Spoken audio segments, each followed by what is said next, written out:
Maybe a fresh start does not have to look impressive. Maybe it can look like honesty. Maybe it can look like a missed week that becomes a meaningful pause. Maybe it can look like saying, I'm heading into something big. My symptoms have been louder lately, and I'm still here. Maybe beginning again is not being more together. Maybe it's about being more truthful.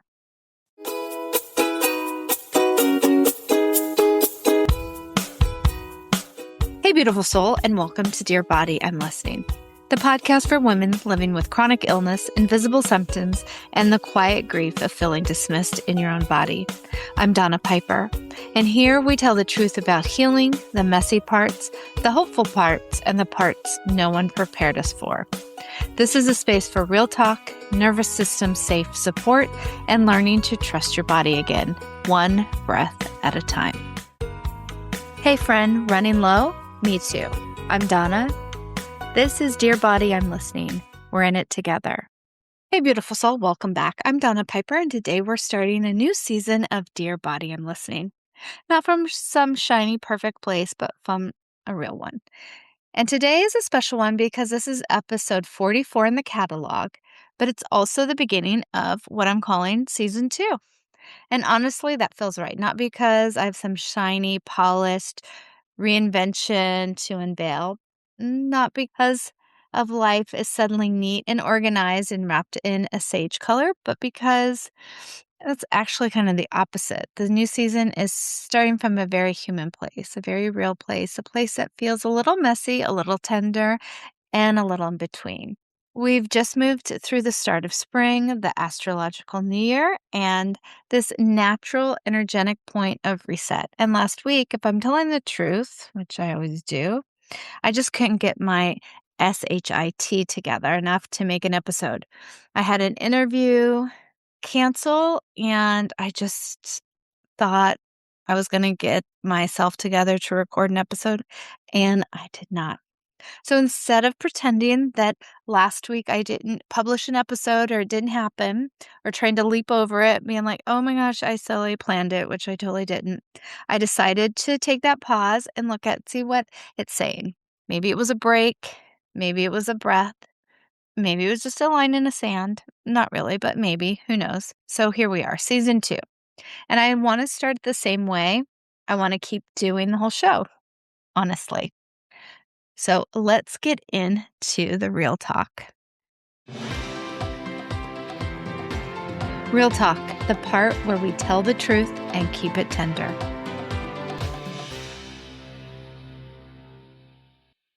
So let's talk about what's really going on. Next week, I'm heading into surgery number 2. And if you've been here with me for a while, you know I have lipedema, and I had lipedema removal surgery, the first part, the front of my legs, from Dr. Goetz in Bad Belzing, Germany.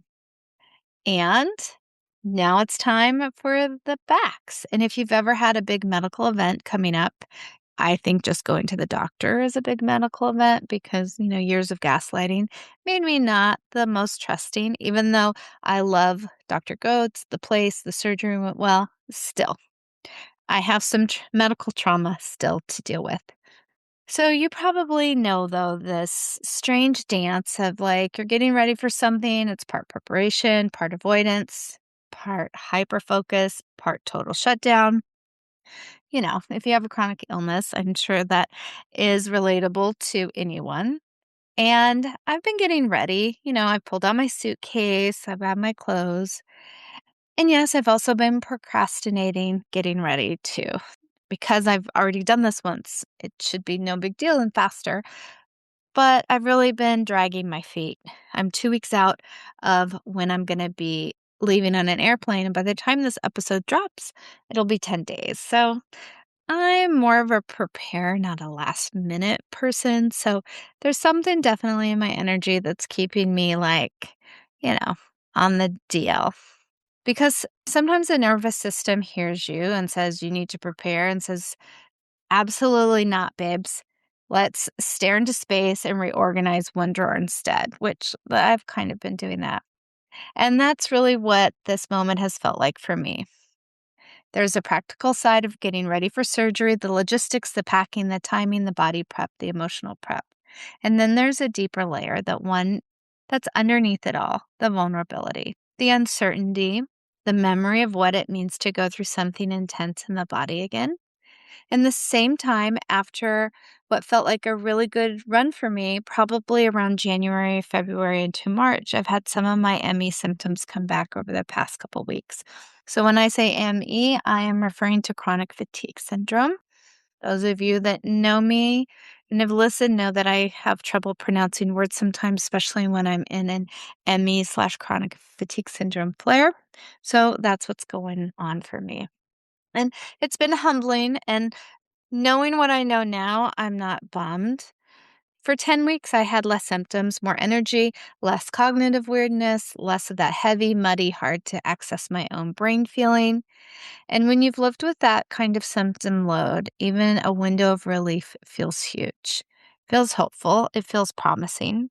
And it feels like, oh, maybe my body has found a little more room. And then the symptoms creep back in. Even if you understand chronic illness, even if you know healing is not linear, which I do, but I don't like, it could still hit something tender because a symptom return feels like grief. It feels like confusion. And it can feel like, wait, I thought we were doing better. And I know I'm not the only one who's lived that. So even though I am doing better, especially with the lipedema, I have more mobility than I've had in the last 7 years since I got really sick with pneumonia and had a lot of my chronic fatigue symptoms flare. I was in a flare for literally over 3 years. And then I got pneumonia again last year, or a year and a half ago. It was November of 2024. And the lipedema got really bad. I gained 50 pounds of has it been 5 years ago now? 4 or 5 years ago, within a few months. So my mobility was getting worse and worse every day, getting out of bed. I was shuffling around like a 100-year-old person that never danced, moved, worked out in their whole life. And that has totally lifted, but the ME symptoms have been coming back. And I'm preparing to go on a trip. And I think I'm just having a little moment of, oh no, is it really coming back? What do I need to do? And at the same time, I'm feeling a little numb about it. So let's get into the connective thread. The connective thread, where the body, story, and science start holding hands. The one thing I want this new season to make more room for is depth, not just talking about what's hard, but really talking about what's actually helped me. One of the biggest pieces of that for me has been the Perrin technique and the work of Dr. Raymond Perrin, along with Dr.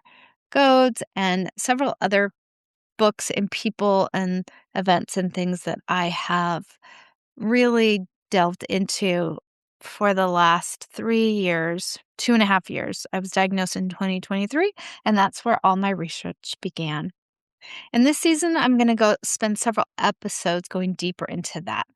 I'm going to talk more specifically about what I learned from Dr. Perrin's work, his books, the ideas behind the technique, what has felt helpful in my own body, what I return to when my ME symptoms start creeping back in again, and why this work has mattered to me enough that I want to give it some real space here.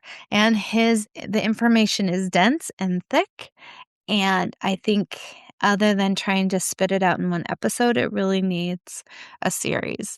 There's probably going to be 3 or 4, who knows. Once I get into it, we're going to take some space and some breath. Same along with all the other doctors that I have consulted with, books that I've read, people that I've met, practitioners, and my own experimentation. I think it just needs a little more breath and a little more gravitas to it, other than just spitting it out in, 30, 40 minutes, usually an hour, because I talk a lot. And sometimes when I've mentioned stuff in the past, I just really wanted to get you as many resources as possible. For me, just one little breadcrumb has led to one little thing, one little thread. And I don't want it to sound like just another wellness thing. a bit of noise about try this thing because it's not a fad. It's really every person that I have joined with to help me has been doing this for decades. Literally decades. They've been doing research and they've been pioneers in their field. There's the few fringe people that I keep finding that have been doing this for a few decades. So I really want to take the time to honor their work and to give you a little bit more insight to what that really means when you utilize it on your body. So slowing down and really say, this is what I've explored. This is what I've noticed. This is what I've come back to. And this is where I think it fits into the bigger picture. I also want to widen the lens because the season is not just going to be just one thing about ME or just lipedema or MCAS.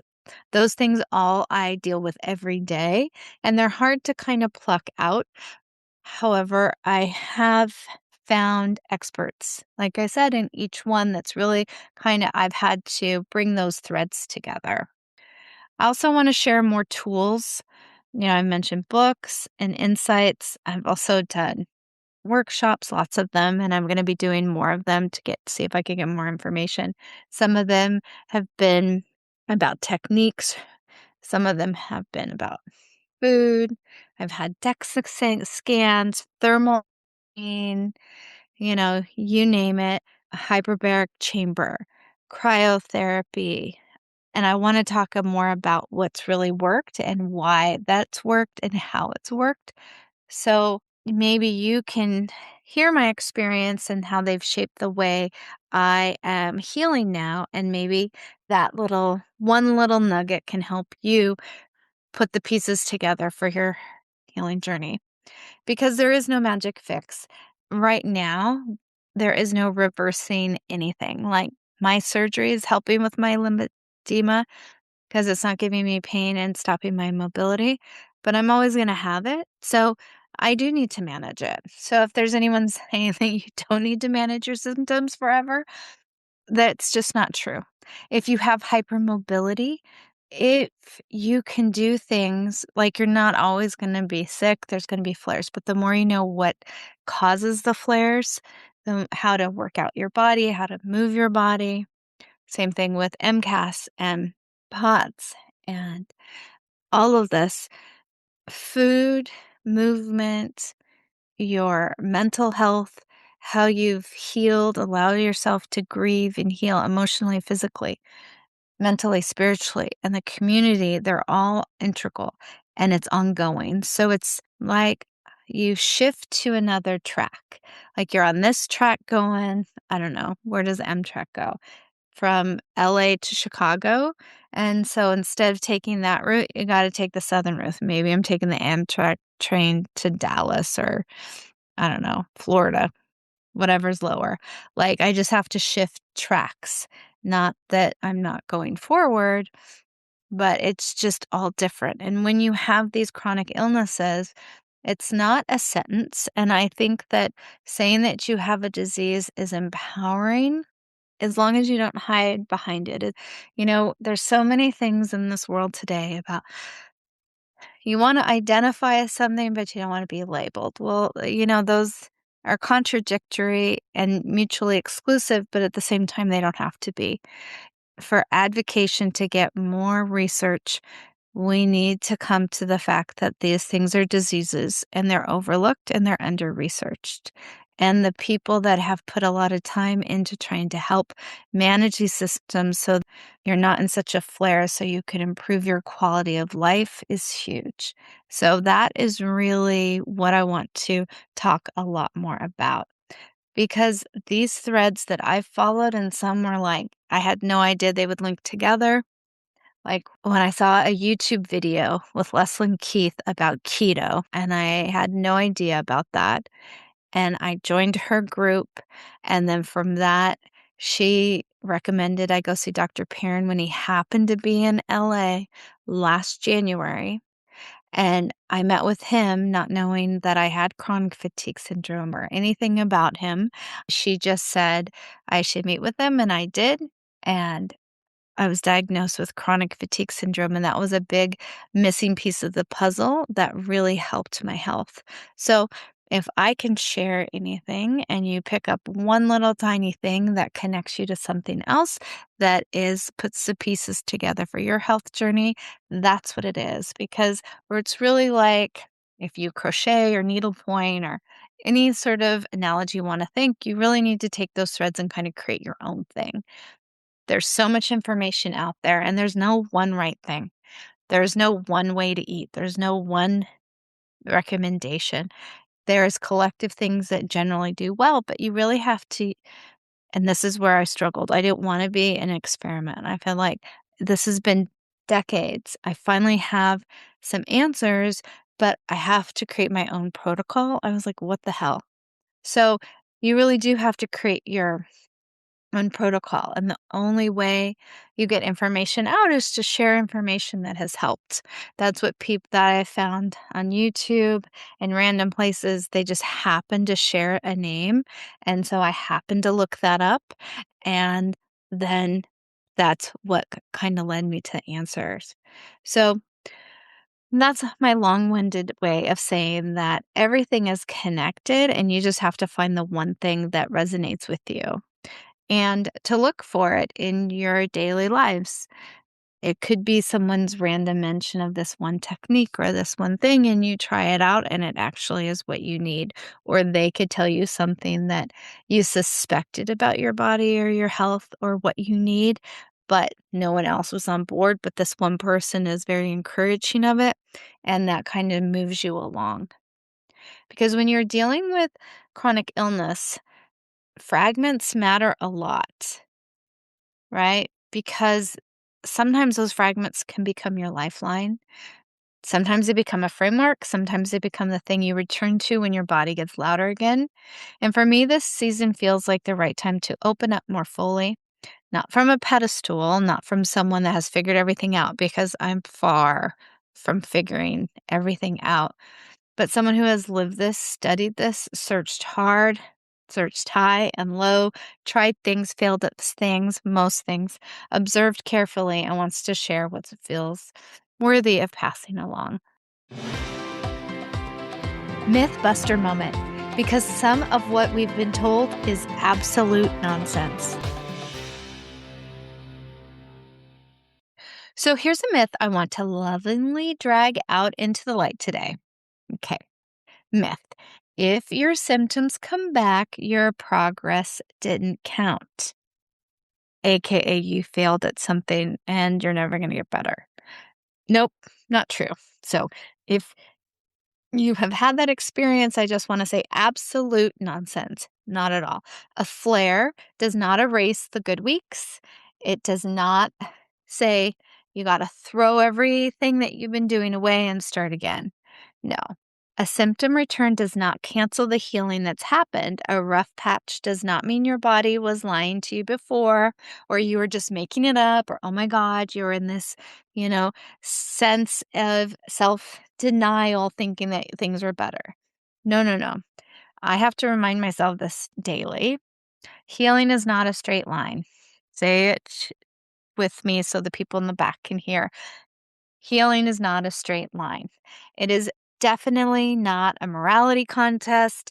It is not like if you have surgery and you're sick for a year and you're in pain still or different types of pain, that doesn't really mean that it's failed, right?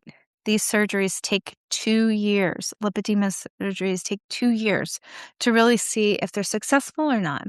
And if someone is showing up on Instagram being like, "Oh my God, I can walk in 2 days and I could put makeup on and I have so much energy." Great, that's good for them. But if your experience is you're sick for a month and you can't really move and you're like questioning life, that is also okay. But that doesn't mean that what you've decided on is bad. It was a mistake. And that's really hard when you're in these chronic illnesses because all we want to do is feel effing better. And when we start to go into these spaces, we're like, oh no, not again. Our mind could jump back way into the past really quickly and way into the future, say like, oh shoot, this is happening all over again. I've just wasted all my money, my time, my effort. And I'm here to tell you, you have not. Just remember what you did and go back into continue doing those practices that you know make you feel better. And if it's something that you have been doing that added to a flare, kind of assess it. It's a big pain in the butt that you always have to look at your symptoms and assess and look backward and forward. It's a lot of extra work. And when you have chronic illness and already are tired and have fatigue and brain fog and all of these other things, it's really hard to keep all this crap straight, right? But give yourself a moment, do a little reset. Okay, what do I absolutely not want to do, have to do, or would like to do? And like in my case, I really love doing these podcasts, but I just couldn't. I couldn't get it together because I needed to focus on resting for my health long term. So, stuff sometimes you really want to do, but you know what? You can't do it. And that is okay if you can't do it. The world is not going to end. You just have to figure out how to tell whoever you can't do it, right? So this is it's not even a job, but like say you have a job, but maybe you have to call in work. Maybe that's really a financial hardship for your family. And there's where the communication comes in with your family. So you could try to figure out how you can, if you have to go to work, maybe you don't do anything else in the household and your family chips in, right? We got to get creative because, you did not fail. Your body's just changed. Like for me, I really think it's been the weather. It's supposed to be spring and we had days in the 90s. So, and it's been warm again. This is one of the warmest springs that I've had in Southern California, and my body does not like it. So, you are not doing anything wrong just because you have a flare. Sometimes the most mature, grounded, healing thing you can do is say, okay, something shifted. My body's asking for support again. Let me return to what helps, not panic, not with shame, not with old frantic energy of trying to outsmart your body, just with attention, with honesty, and with a little bit more of self trust than you had before, because that matters. Feel good flow. One small shift, one safer breath, one thing to take with you. So here's what I want to leave you with as we open season 2. Maybe a fresh start does not have to look impressive. Maybe it can look like honesty. Maybe it can look like a missed week that becomes a meaningful pause. Maybe it can look like saying, I'm heading into something big. My symptoms have been louder lately, and I'm still here. Maybe beginning again is not being more together. Maybe it's about being more truthful. So, if you're in a season where your body feels unpredictable, if you've had a good stretch and now you're discouraged, if you're preparing for something hard, if you're trying to remember what helps, if you're standing in that strange place between hope and exhaustion, the season is for you. And that's really what I want season 2 to be, a place where we go deeper, a place where I share more of what has helped me, a place where we walk and talk honestly about the body, the nervous system, the setbacks and the tools, the books, the practices, and the quiet wisdom we gather along the way. So, with that in mind, I want you to take a deep breath in and a really loud exhale out. And I want you to continue to take some deep breaths in and some really loud exhales out. And if those exhales turn into grumbles and screams and grunts and guttural sounds, all the better.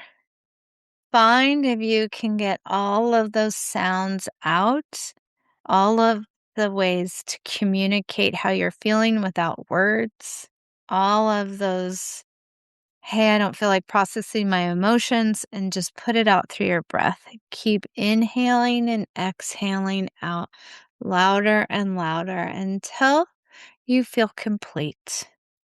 And once you feel complete, take some gentle breaths in and out and tell your body, I am safe, I am here, and I trust you. And keep saying that to yourself. And if you need to, get out some grumbles and sounds and some creaks, continue. Go back to inhaling deeply and exhaling loudly. And repeat that as many times as you need to. This is shared education and lived experience, not medical advice, and is not meant to be. Check in with your body, check in with your clinician, and find out what fits your life.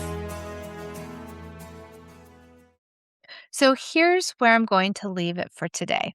As we begin season 2, I just want to thank you for being here with me, for listening, for caring, and for being a part of this space.